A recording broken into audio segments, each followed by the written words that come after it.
Frères et sœurs, bonjour, que Dieu vous bénisse. Ce matin, lecture, Marc chapitre 13, Genèse chapitre 11 et psaume 41. Je lis la parole du Seigneur, ce sont autant de déclarations faites par ma bouche. Marc chapitre 13. Jésus annonce la destruction. Comme Jésus sortait du temple, un de ses disciples lui dit « Maître, regarde, quelle belle pierre, quelle grande construction !» Jésus lui répondit « Tu vois ces grandes constructions? Il ne restera pas ici une seule pierre posée sur une autre. Tout sera renversé. Les malheurs qui arriveront avant la fin du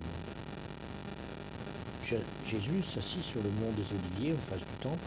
Pierre, Jacques, Jean et André, qui étaient seuls avec lui demandèrent « Dis-nous quand cela se passera, et quel signe indiquera le moment où toutes ces choses doivent arriver ?» Alors Jésus se mit à leur dire « Faites attention que personne ne vous trompe. Beaucoup d'hommes viendront sous mon nom et diront « Je suis le Messie » et ils tromperont quantité de gens.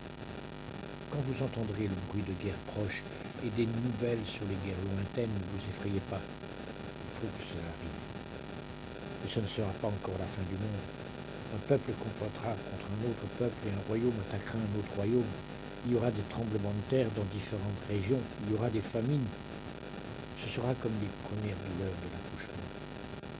Mais vous, faites attention à vous-même, car des gens vous feront passer devant les tribunaux.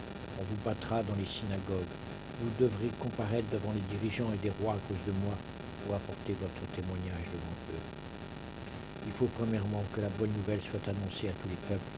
Et lorsqu'on vous arrêtera pour vous conduire devant le tribunal, ne vous inquiétez pas d'avance de ce que vous aurez à dire. Mais à ce moment-là, dites les paroles qui vous seront données, car elles ne viendront pas de vous, mais du Saint-Esprit. Des hommes livreront leurs propres frères pour qu'on les mette à mort. Et des pères agiront de même avec leurs enfants. Des enfants se tourneront contre leurs parents et le feront mettre à mort.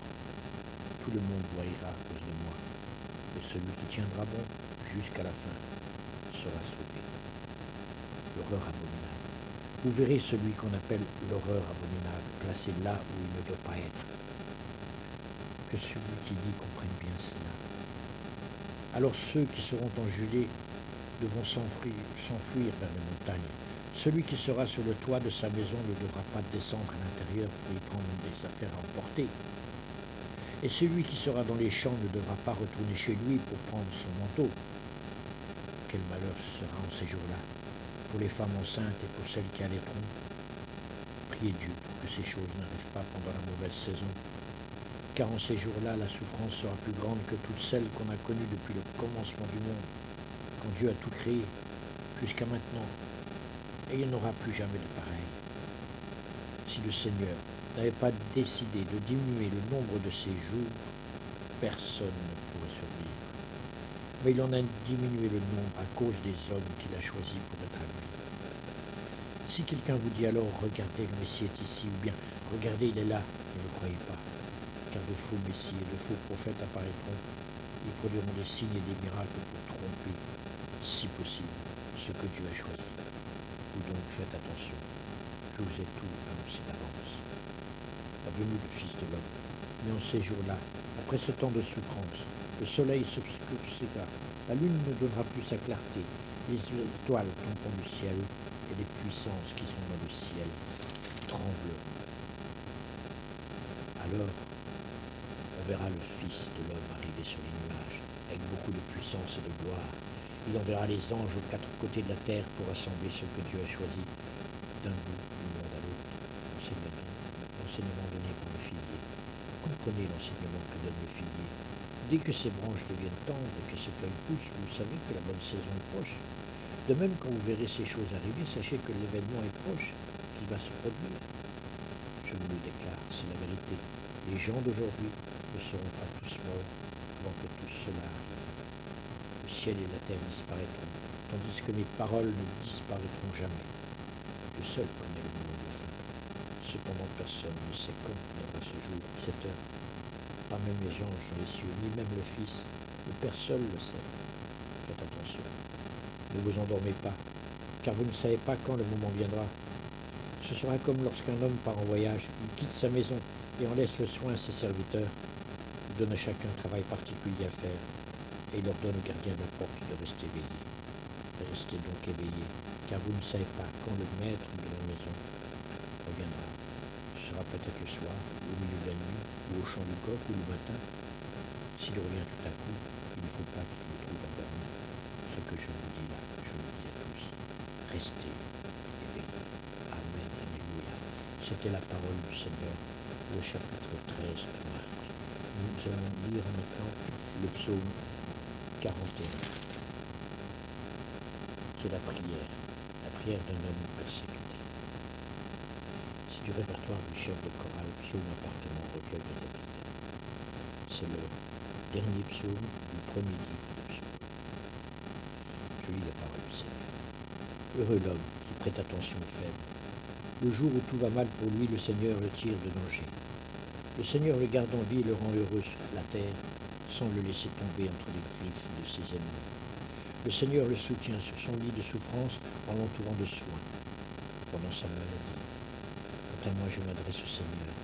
Fais-moi la grâce de me guérir. C'est vrai, je suis coupable devant toi. Mes ennemis disent méchamment de moi. Quand crèvera-t-il qu'on n'entende plus parler de lui?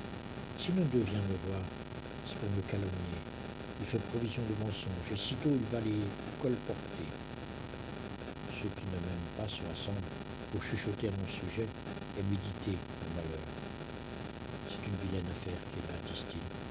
Après s'être mis au lit, il ne s'en relèvera pas. Mon meilleur ami lui-même, celui en qui j'avais confiance, celui avec qui je partageais mon pain, s'est tourné contre moi.